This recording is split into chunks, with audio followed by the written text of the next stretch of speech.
Indian medical scenario അല്ലേ, ഒരാൾ രോഗിയായി കഴിഞ്ഞാൽ അയാൾക്ക് അലോപ്പതി അല്ലെങ്കിൽ മോഡേൺ മെഡിസിനെ സമീപിക്കാം, അയാൾക്ക് ഹോമിയോപ്പതിയെ സമീപിക്കാം, അയാൾക്ക് ആയുർവേദത്തെയോ അല്ലെങ്കിൽ പിന്നെ യുനാനിയോ ഒക്കെ സമീപിക്കാനുള്ള സ്വാതന്ത്ര്യം അയാൾക്കുണ്ട്. നിയമപരമായ ഇതിനൊരു ഘടനയുണ്ട്. അതുകൊണ്ട് തന്നെ പക്ഷേ ഈ പോകുന്ന മനുഷ്യൻ ഒന്ന് രണ്ട് ചോദ്യങ്ങൾ ഉള്ളിൽ ചോദിക്കണ്ടേ?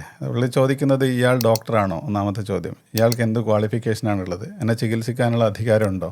എനിക്ക് എന്തെങ്കിലും സംഭവിച്ചാൽ എന്തായിരിക്കും? ആരാണ് സമാധാനം പറയും? ഇത്തരം ഒരു ഫണ്ടമെൻ്റലായിട്ടുള്ള കുറച്ച് ചോദ്യങ്ങൾ സ്വയം ചോദിച്ചതിന് ശേഷമാണല്ലോ എൻ്റെ ശരീരവും എൻ്റെ ജീവനും ഒരാളുടെ കയ്യിൽ ഏൽപ്പിക്കേണ്ടത്. അത് ചെയ്യണം എന്നാണ് നമ്മൾ പറയുന്നത്. അങ്ങനെ ചെയ്യുമ്പോൾ അക്യുപഞ്ചറിൻ്റെ കാര്യത്തിൽ ഒരാൾക്ക് അക്യുപഞ്ചർ എന്ന് പറയുന്ന രീതി സ്വീകരിക്കാം. ഞാൻ നേരത്തെ പറഞ്ഞ പോലെ ചൈനയിലൊക്കെ വളരെ പ്രശസ്തമായ ഒരു ചികിത്സാ രീതി തന്നെയാണത്. അത് സ്വീകരിക്കാം. പക്ഷെ അത് സ്വീകരിക്കുന്നതിന് മുമ്പ് നമ്മൾ ഏത് അക്യുപഞ്ചറിസ്റ്റിനാണ് പോകുന്നത്, അയാളോട് ഈ ചോദ്യങ്ങൾ ചോദിക്കണം. നിങ്ങളുടെ ക്വാളിഫിക്കേഷൻ എന്താണ്? നിങ്ങൾ എന്താണ് പഠിച്ചത്? നിങ്ങളുടെ സർട്ടിഫിക്കേഷൻ ആര് തന്നതാണ്? നിങ്ങൾ ഏത് കൗൺസിലിൻ്റെ രജിസ്ട്രേഷൻ അനുസരിച്ചാണ് നമ്മൾ ചികിത്സിക്കാൻ പോകുന്നത്? ഈ ഫണ്ടമെൻ്റൽ ചോദ്യം അവരോട് ചോദിച്ചാൽ തന്നെ മതി. അയാൾക്കിപ്പോൾ കേരളത്തിൽ കൗൺസിൽ ഇല്ലെങ്കിലും വെസ്റ്റ് ബംഗാളിലെ കൗൺസിൽ രജിസ്റ്റർ ചെയ്ത തെളിവെന്നെങ്കിലും അയാൾക്ക് ഉണ്ടാവണമല്ലോ.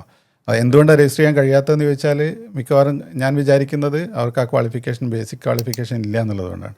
അപ്പോൾ ഈ ഫണ്ടമെൻ്റൽ ചോദ്യം പോലും ചോദിക്കാതെ നമ്മുടെ ജീവിതവും ജീവനും ഒരുതരം വിശ്വാസത്തിൻ്റെ പേരിൽ അങ്ങോട്ട് ഏൽപ്പിക്കുകയാണ്. നേരത്തെ പറഞ്ഞ പോലെ എനിക്ക് അങ്ങനെ അനുഭവം ഉണ്ടായിട്ടുണ്ട്, ഇയാൾക്ക് ഇന്ന് അനുഭവം ഉണ്ടായി. ഈ അനുഭവ സാക്ഷ്യത്തിന് ഒരു അതിരുണ്ടോ? ആർക്ക് എന്തും അനുഭവ സാക്ഷിയായിട്ട് വിളിച്ച് പറഞ്ഞൂടെ?